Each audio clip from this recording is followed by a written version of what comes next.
Well, hey there, and welcome everyone to Legally Blissed Conversations. I'm so excited to be here today, and I'm excited to welcome my friend Sheila Murphy today. So, I've been a trademark attorney for about 20 years, and I'm also the founder of Legally Blissed Community. After having practiced law for about 20 years in both big law and having had my own boutique practice, I've worked with a lot of women lawyers at this point who I've realized have sort of their own unique challenges throughout their journey. I've learned that while women are awesome advocates for others, they sometimes seem to struggle with self-advocacy a bit. So Legally Blissed was developed to help give female attorneys a platform to network, collaborate, and support each other, all while learning and integrating the Bliss method to become more fierce and powerful advocates, not just for others, but also for themselves and for each other. And again, I am so thrilled today to welcome Sheila Murphy to discuss her unique journey as a woman lawyer.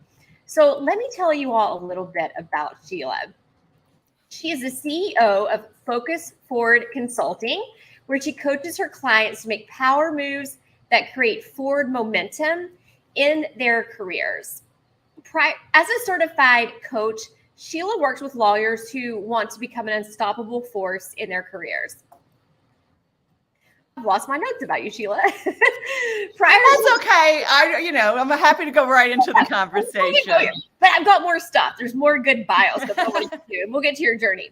But prior to launching Focus Forward Consulting, she was Senior Vice President and Associate General Counsel at MetLife and has also spent many years in private practice. So we've got some good stuff here, Sheila. I don't want to get past this. She's received numerous accolades, including the 2019 Lifetime Achievement Award from Corporate Counsel's Women, Influence Power in the Law Award Program, the highest Leaf Award in 2010 from the Women's Venture Fund, and in 2017 was named a leading woman lawyer in New York City by Crain's New York Business. Whoa, so much good stuff there. I am so excited to talk to you today and learn more about your journey. And I'm so thrilled to be here. I think it's going to be a lot of fun. Let's do this. So I always like to know what in the world prompted you to go to law school? I would have to say, I go way back in where I wanted to go to law school. I saw the movie Adam's Rib, which a lot of people may not be familiar with. It's an old Katherine Hepburn, Spencer Tracy romantic comedy. And in the movie, Katherine Hepburn plays the defense attorney to this woman who is on trial for shooting her husband because he had an affair. And she is just so fierce in that role. And I had never really seen many women depicted in the pictures, let alone a black and white movie, which is probably at least 75 years old as you're thinking about it now. I was going to ask you, when do you think that was published? Do you know? I went back at one point. It was probably in the 1940s. And not only a lawyer, but a trial lawyer, because as we know, regrettably, a lot of women don't get those opportunities to try cases, let alone this was a high profile one and the newspapers were printing stuff. So it was just terrific. And the banter was great. And I was like, I want to do that now. So cool. That's really cool. I've asked a lot of inspiration stories and why did you go to law school, but I haven't heard any yet where they were inspired by that movie. What was the name of it again? Say it again. It's called Adam's Rib. And it's black and white, and it's just, I don't know. I love it. I find it funny. I think, some of the things still ring true today. So yeah. Do you ever go back and revisit that movie? I'm a Katherine Hepburn fan. So yes, I have. Yes. I'm an old movie fan. So I love pop culture, and I go I try to watch everything that's ever been nominated for anything. So, okay. I want to jump forward just a little bit. You're also a Yellowstone fan, right? I am a huge Yellowstone fan. Okay. I love Beth Dutton. I am Beth Dutton is my spirit animal. I want to be her when I grow up. Yeah. So I got a couple mugs from people for the holidays that said Beth Dutton is my spirit animal because I feel like we all kind of love her. So how does she inspire you? Let's talk about, what is it about Beth Dutton, that character? she's really fearless. Mhm. And it shows on so many levels in the show. If you think about it, she's gone through this horrific accident at one point in the show, and she has scars. Mhm. And she hasn't, and she's not poor. She could go in and get them fixed, but she's just out there being her. And I think her father in the show once says he wishes he could be her because she says exactly what she's thinking. And she doesn't take anything. And she says the only times that she let fear rule her decision-making process were the two worst decisions she's ever made. And so that to me is so impactful as you're trying, so many times, many of us do let fear or fear of judgment by other people stop us from doing what we want to do or doing the things that will get us to where we want to be. So I just love that about Beth.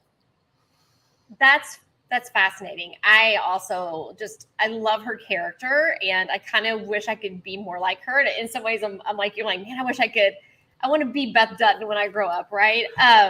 You would not want her as a manager. Let me say her managerial skills are not top notch. So you wouldn't want to work for her, but you want to be her. I never thought about the fact that she does wear scars, right? And she doesn't she doesn't fix that, even though in the movie she's quite wealthy.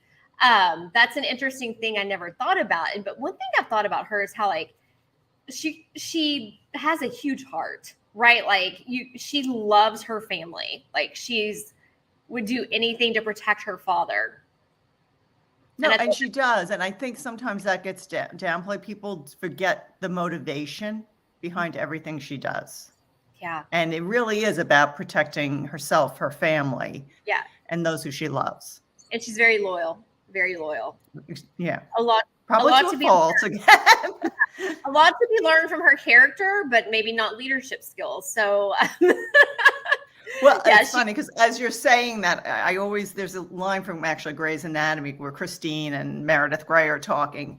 And one of them describes the other as the person I could call at 3 a.m. to help me bury a body who wouldn't ask a question. And I'm lucky enough to have a couple of those friends.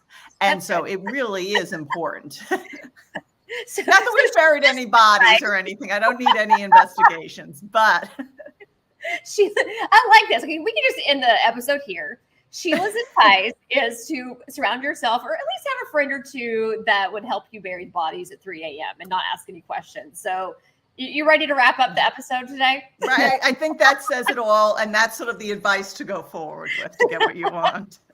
I love it. So I do, I'm not going to let you go yet, but I do want to go back a little bit. So you went to law school. You were inspired by this movie that came out in the 40s. It was black and white. And I can't say that I'm a huge Katherine Hepburn fan, but I do love finding kind of that little nugget of an old movie. So I'm going to have to look for that. And I love it when people kind of get these just kind of unusual places of inspiration, right? That you may not think at that time, but looking back, you're like, wow, I ended up doing the thing.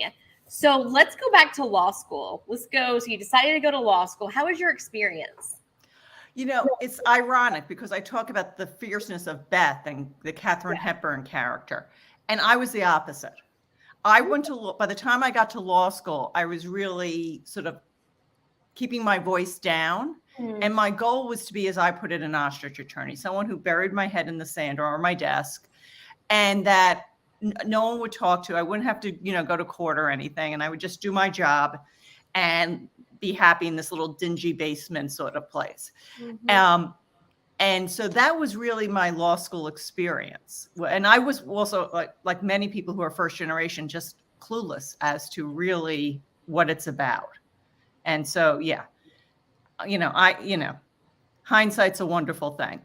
But, other than that, I enjoyed my experience because I didn't know that I was supposed to not enjoy my experience. So I had friends, I went out.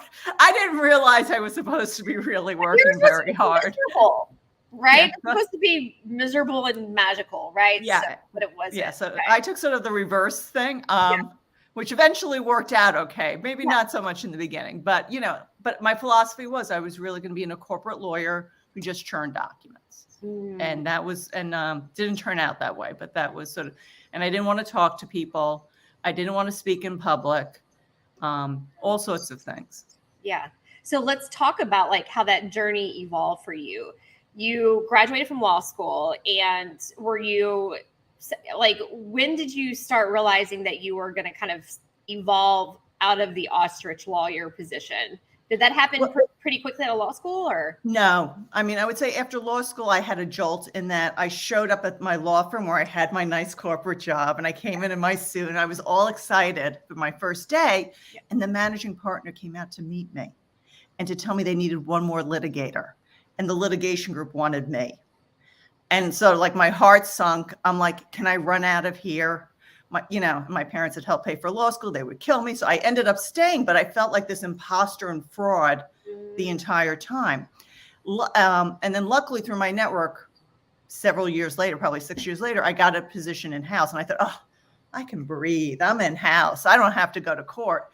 But what I quickly realized was that in-house, it was just, if not more important, how you put yourself out there. And this really hit me in the face when one of my peers got promoted ahead of me. And what killed me was, we'll call him Matt. Matt was really not a great lawyer. And like, I knew I was a much better lawyer, which I hear all the time from my clients when they're not getting promoted or getting the clients. And I realized that didn't matter.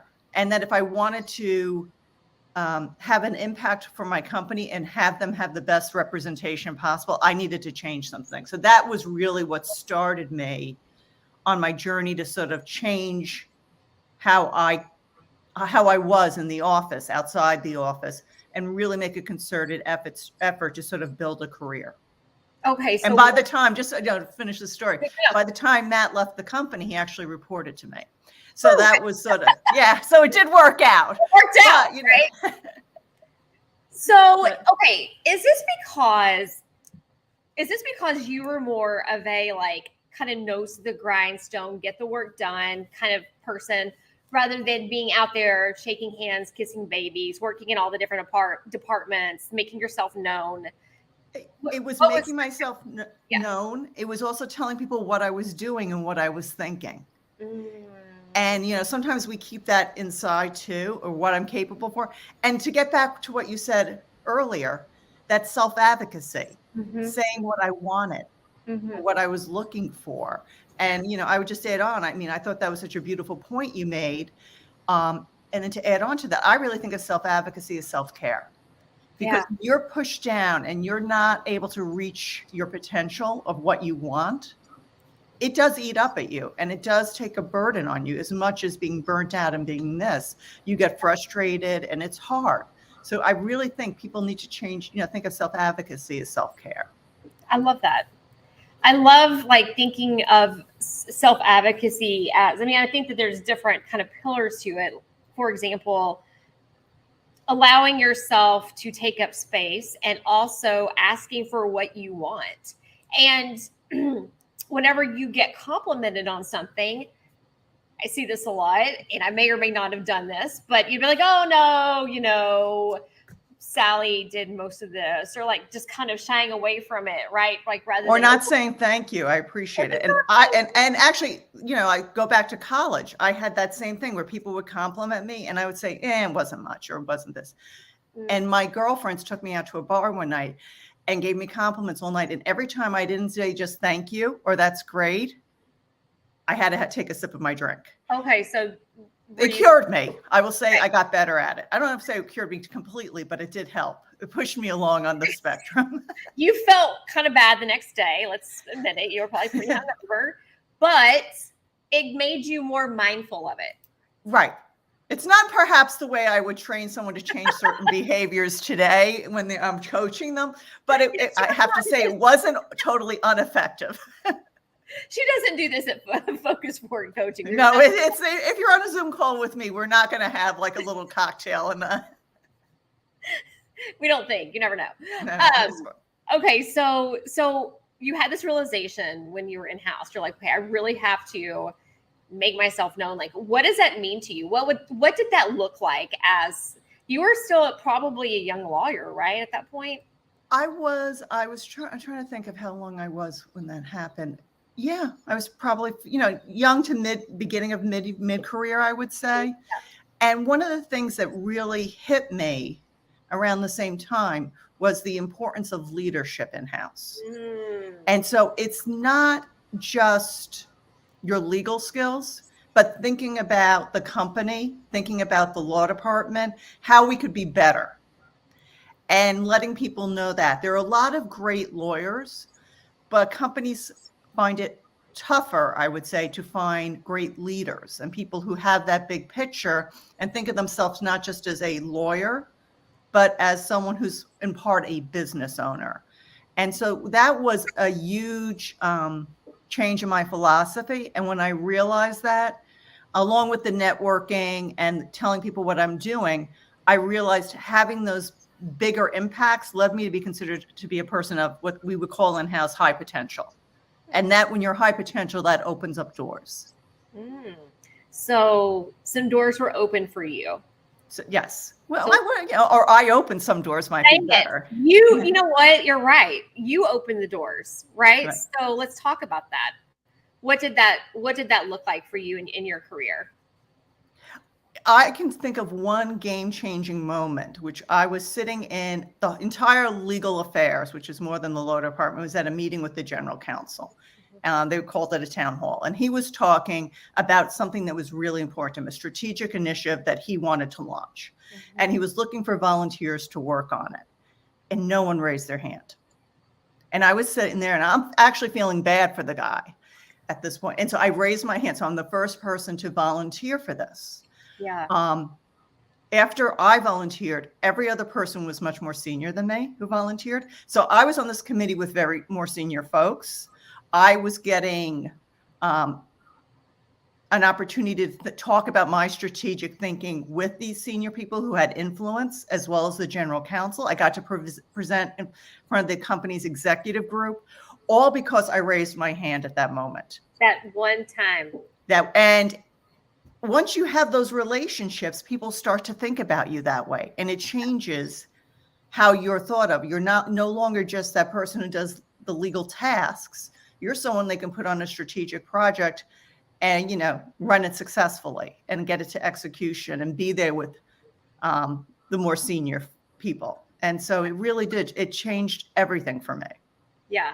I bet you look back to that moment and you're like, I'm glad I raised my hand. I'm so glad. I did not want to. I will tell you, I was sitting there and I had 9,000 stories telling me why not to. And it was funny, not just the people who were the senior people on the committee with me, but other senior leaders came up to talk to me about what a smart strategic move that was. And I was thinking, yeah, we'll see. and it was, and it turned out to be. That's really interesting because I talk to people a lot about the importance of saying no and to not say yes to everything. Now, I think this is a little bit different. Like you weren't like really established in your career at this point. It was your mid-career. And sometimes, maybe we do have to lean in a little more, right? You have to balance. Yeah, you have to say yes to the things that matter and no to the things that don't. And a lot of times, and that changes over time. Sometimes you're saying yes to things that will help you when you're junior in your career, but those same things don't help you when you're more senior. You need to be on different projects. And so you really need to think about, what you're saying yes to and what you're saying no to. Mm-hmm. And then make sure that you don't fill up space with more no stuff. Like I had one client, we worked really hard getting rid of stuff off her plate so she would free up time to work on some career developments activities. And the first thing, like the next session, she was like, well, there's this huge thing going on at the office and they could really use more hands. And I'm like, and it was like, I hate to say anyone could do the project, but anyone could do the project. There was no need for her at her level to be volunteering. It might've been nice for the aura, but I was also just trying to get her into that mindset of saying, no, I'm not going to do this. It's okay. I love that. The importance of kind of mindfulness in saying yes or no to a project. Does it align with your values and your goals? And is it a project or something that maybe doesn't challenge you? And is it something that anybody could do, right? So you do have to wonder, like, would it really kind of advance her career if that's what she's wanting? have said yes to that. But it sounds like you provided some good guidance for her. And I want to talk with you about your transition from being an attorney. And I don't know if you went directly into consulting and coaching. Did you take a little time off, or did you make a quick transition? I made a very quick transition. Okay. I took a trip to Africa, which I had planned anyway, and then I came back. But I thought about it for several years. I knew I wanted to do another act. I knew it had to do with talent development. And so I was exploring, thinking about it before then. It wasn't like I woke up, my first day outside the company and said, I'm going to, put up the shingle. Yeah. It was really a thought out process, but a lot of it came out of the fact that while two things factored into it. One was in 2008, the last financial sort of crisis, a lot of women that I knew were really adversely impacted, whether it was their compensation, their titles, equity, non-equity. And it all boiled down to that they did not own their careers, and they were relying on other people to sort of, I'll use the term, feed them. If they were at law firms, they were the service partners. If they were at companies, they didn't really they were like I was before I saw the light, and they were just doing what they were told. So that was one factor in this. And so since 2008, I started trying to, with some of my free time, volunteer and work with women lawyers about owning their careers, with the hope of preventing another 2008 for women if we had another financial crisis. The second thing is, at Met, I developed a really strong reputation for developing strong people, a pipeline of talent where people either climb the ladder internally or externally. And so I was put on every talent initiative, and I loved it. And so I knew that was why I wanted to do something with talent and helping people. And so while I had the idea, I explored it a lot and talked to a lot of people I knew about what it could be like. I love that. So when did you officially start Focus Forward Consulting? January 2019. Okay. So you work primarily, would this be accurate? Do you work with women who, or I'm going to say lawyers in general, who want to be better at owning their own careers? And do you also help with leadership skills? Yes. I mean, I work with people who want to up level their careers, whether it's in business development, getting the next promotion, or being more effective where they are, like in a general counsel role or chief of a certain area. So those are sort of the three primary groups. I have some folks who are non-lawyers that I work with, but I would say 90 to 95% of who I work with are lawyers. Yeah, I think lawyers, I think we have some unique challenges, but it's great that you're that you're not solely focused on lawyers, and that you can help other professionals in the space. Yeah, well, for the people who are in-house, and it's a little bit similar, and a lot of times they rely too much on their technical skills. And so it's really about learning that it's not the technical skills, but the leadership skills, or as I heard someone call them yesterday, the power skills really matter. Yeah. So what do you think about that? The power skills? I've never heard it called that. Someone else, and I wish I could give credit because I'm blanking on who said it yesterday to me. I think it's a great term for it, because it really is, if you're in-house in a company, it really is what's going to power up your career. And by the way, if you're at a law firm, similarly, learning to build that book of business is what's going to power up your career. It's great. You have to, I mean, it goes without saying you have to be a good lawyer, but that next stage, that next level takes more than being a good lawyer. Well, I think it's, like you said, it's, for example, building that book of business helps you kind of own your own career. And I think that that's where we might have seen a lot of crazy stuff happening in 2008. I was still, I don't want to say a young lawyer. I was, I guess, a fifth-year associate. And building a book of business was kind of on the horizon, but it wasn't something that I'd started. But during that financial crisis, it really did drive home to me that I needed to own my own career, right? I needed to step into it more. And for me, that looked like starting my own practice, like, because I wanted to kind of build my own thing. I'm an entrepreneur at heart who just happens to be a lawyer. So that kind of seemed like the more natural step for me than being a partner. So I'm curious, what would like a typical consulting coaching session look like with you? Well, it starts with understanding where you want to go. Mm-hmm. And so we start with that. And then I tend to dig into talking to the person about their brand first. Yeah. Because in talking about the brand and putting themselves out there in that way, a lot of the imposter syndrome, the judging, the inner voices tend to come out. And we start to get to the crux of why they haven't done some of the work before, because most people know some of the things they need to do, and they just haven't done it. So by working on the branding and having people have to put themselves out there in a way, you start to dig into the things that have been holding people back. And it's often mindset, right? It's a ton of mindset. Yeah. And, a lot of it is with lawyers. I can't do this. I don't have time. I can't.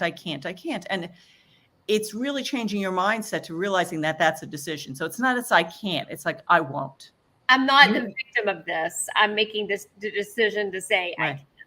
Right. You may think, you may want to play that you have no control, but you really have a lot more control than you think you do. You may have to figure out how to get there, and you may have created patterns in your behavior that makes you say that makes people think you're going to take everything because you've never said no in your life, or you've never said, let's talk about prioritization, or how am I going to do this in a book of business? And so it's changing both your patterns and also how you've trained people what to expect from you. That's a good point. I think that we forget that we train people how to treat us. If you've been married, I've been married a long time. If you've been married a long time and you've never made your husband empty the dishwasher, or, and you ask him to do it, it could be a pushback, and you're like, it's not a big deal. But if over the time you've let that person get away with it. Yeah. It will just sit there for days at a time, right? Right. Finish. It's almost like a battle. Sometimes it's like a fun battle. Hi, Bart, if you're watching this, where it's where it's who will hold out the longest on filling the dishwasher. Yeah, it's in their mind, we had a deal, and that wasn't a part of the deal. They did not have to do that. And so when you're changing things, whether it's at work or at home, it's not just, you're changing yourself, but you also have to be ready for people to react based on your prior behavior. And then you have to sort of train them and explain to them what's going on. So does your coaching and consulting address that as well? Oh, yeah. We talk a lot about changing behaviors, because a lot of times people say, well, I tried it and, I got a little pushback. And it's well, that's going to happen. Yeah. And let's talk about how to deal with the pushback, and what did you say, and how did the conversation go? And so we have to realize that, we wish we could take a magic wand and everything would change and what's bothering us, and we would, have a book of business pair or, a GC title, but it really does take some work. And and that's when when I had that aha moment we talked about, I didn't wake up the next day and have my career on fire. And I didn't go from being someone who had my head buried to someone raising my hand. There were steps along the way where, you sort of chunk it up and you take on and you get better and you take baby steps and you build on it. So that's important for people to understand too. I think a lot of people, we're kind of in an instant gratification world. We want to see those changes so quickly, but it's probably very similar to training for a marathon, right? You don't go out and run 26.2 miles tomorrow. You train for it over months and months. And it sounds like that's similar to kind of what you help, you're training people, right, to up level their career.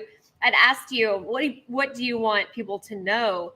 And you said, I want them to know that it's possible to control and curate their career. I thought those were interesting. I thought the word curate was really interesting that you used. I love the word curate because a lot of people go with what I call a career by default, where they're very passive and things happen to them. And so they have no control. But when you look at people who have been very successful and you sort of dig back and you do sort of a, postmortem, most of them really curate their careers. I had a bunch of women who went to the same law school. I was talking to them at a cocktail party, and they mentioned this guy who was in their law school class, and they were sort of shocked by how great, how his career had taken off, the companies he was working with, the titles he had. And then I sort of was curious. So I looked him up and I dug back in, and you could see that this person was just very thoughtful in everything that they do. And so it really, people like to pretend, oh, it just happens, like that overnight success.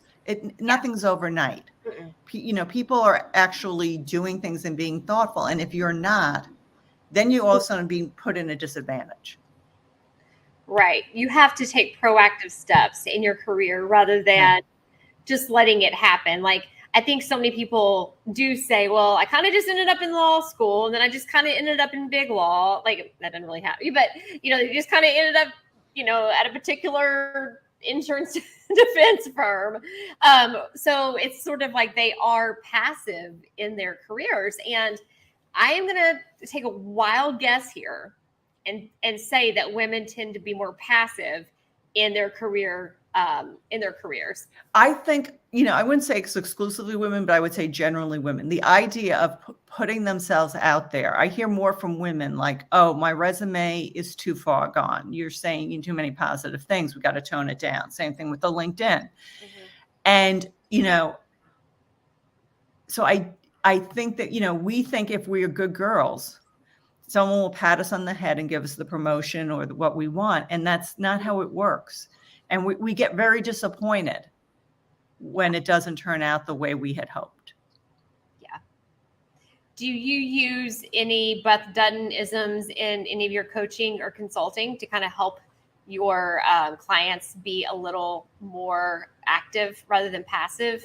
Because I about guarantee that Beth Dutton is not passive with pretty much anything except when it comes to her dealing with her dad, right? But I mean, think about like her career, the things that she succeeded in. So do you kind of use any inspiration from her? It's funny. I actually go more because it was before Beth Dutton. I had my other spirit animal because like I said, I was very timid going in, especially into big meetings. So I wanted to be Miranda Priestley, and I would think about Miranda Priestley throwing those coats. I don't know if in The Devil Wears Prada, like she comes into the room and she's throwing coats, and she's just so self-assured, and she doesn't talk a lot, but she has a presence and stuff. And so that was who I would sort of try to channel before I went into those meetings, and that visualization actually was helpful to me. What do you ever advise your clients about doing that type of thing before they go into meetings, like visualization and kind of like, some people say like if you take like a power stance before you go into Amy Cuddy. Amy Cuddy. Yeah, she's fantastic. And I should actually link one of her really amazing videos on kind of how your physicality, like your physical presence can actually cause like a feedback loop almost in terms of how you approach a conversation or a meeting, and how women oftentimes when we go into meetings, we're kind of like this, and we cross our legs, or we kind of like do this. Whereas men, we don't sit at the table. We go to the back of the room. Yeah. We don't introduce ourselves. I mean, all of these things really do make an impact on people. And so if you see someone who at your firm, at your company, if you don't watch Yellowstone or movies, think about that person who seems to have it all and everyone's talking about, and sort of look at how they handle themselves in the room. Now, you're not going to do everything they do because it may not feel authentic, but start to look for some of the things. And you will start to think about, oh, I can maybe add this, or, oh, that doesn't work for me, but maybe if I tweak it, that could be something that is helpful. And so I do tell people to sort of look for role models or people, not to copy, but to think about what they are doing intentionally and whether or not that could help you and how you're perceived. No, I think that just creating that awareness, right, could somehow present itself physically. I'm not exactly sure how, but like if we notice that someone comes into the meetings, right, and he puts some books over here and he puts his laptop over here, and then he like takes up 4 chairs. Like we all know the guy that comes into the meetings like that, right? Like we don't have to do that, but just be kind of taking that in and just being aware of that. Maybe we can sit up a little straighter rather than folding up within ourselves, because women. Or if you walk in late and you're apologizing or something, all those things have an impact. How, if you come in and you're harried and you got 19,000 papers all over, is that the impression you want to make when you're going into the room? I love that you work with your clients on things like this specifically. It's so important to people to understand what I call their derailers maybe, because even if you switch jobs, go to a different company, go to another firm, those derailers will follow you unless you figure it out. And I've had clients where we started to dig in. They're like, oh, I don't want to work on it. I'm just going to get a new job. And then later on, I hear back from them because they're like, oh, yeah, I'm getting some feedback at the new place about how I'm approaching this also. And I'm like, okay, so let's dig in and work on this. Well, I think we know that it's often not about changing our circumstances, right? Like jumping to the in-house position, even though it seems so coveted, or making partner, deciding to go to a different firm isn't going to necessarily change. You have to kind of make your own changes. And it's an internal change. But a lot of the times it's what you want to do anyway, but you're just getting back to the theme of what we've been talking about, fear or judgment stand in your way. So what's next for Focus Forward Consulting and Sheila Murphy? What's next? I mean, hopefully impacting more people's lives and careers. That would make me really happy. Yep. And, as I'm moving forward, this is sort of the next chapter and I love it. And I'm also trying to make sure that, as part of this, that I integrate time for me and what I want to do, which a lot of it is, I hate to say it, travel at this point in my life, especially I think after the pandemic, that was my game plan before the pandemic, but then I was like, after the pandemic, I need to get out there. So. Okay. So where's the next adventure? Where are you going? I'm going to Croatia in June. Beautiful. So I'm very excited. I have Costa Rica in December. Oh, and then I might get one more trip in between, but I'm doing a ton of conferences, which in the fall, which is nice because I get to see some place. I've never been to San Antonio. I'm going to be in San Antonio. I've never done Sonoma Valley. Sonoma, I'm going to go to Sonoma. So, it's experiencing some life. And I also tell people that's an important part of your development too. Yes. No one wants an outside counsel or an internal person who is just sort of flat and doesn't have a life. It doesn't translate well. So you really do need to sort of, also have that other life and those things that rejuvenate you, because that's actually where your creativity comes in. You're speaking my language. We actually just had a roundtable about creativity and about things that we can do to stimulate our creativity. And kind of one of those for me is getting out of my space, right? Like getting out of my routine, doing something a little bit different that sort of stimulates the creative juices. And it usually works. Travel is really good for that. Travel, walking in the woods, just getting out of the regular day-to-day and giving yourself some space. Yeah. I think does remarkable things for people. There have been times where I was like, you know what, I need to get away from my computer. Like I knew I needed to do work, like I had things to do, but at the same time, it's like stepping away from it and going for a walk in the woods, just doing something different, going and playing with your kids or niece and nephew. I have niece and nephews, right? Like just doing something completely out of the ordinary is such a great way to stimulate your creativity and help you hit your reset button. And I about guarantee when you come back and you sit down and you start working again, you're going to be much more, you're going to be probably more productive. You're going to be able to get like all of that stuff that you were staring at done in no time. And even when I was working in the city, I took breaks and I did walks 10, 15 minutes because I found that, like you said, that reset was just, it didn't take long. And I came back, I had more energy, I was more effective. And you have to give yourself space for that. And you have to know how you work best. Yeah. And working with someone like you would probably help people kind of dig into that. So can you tell us where we can find you if we want to work with you and learn more about Focus Forward Consulting?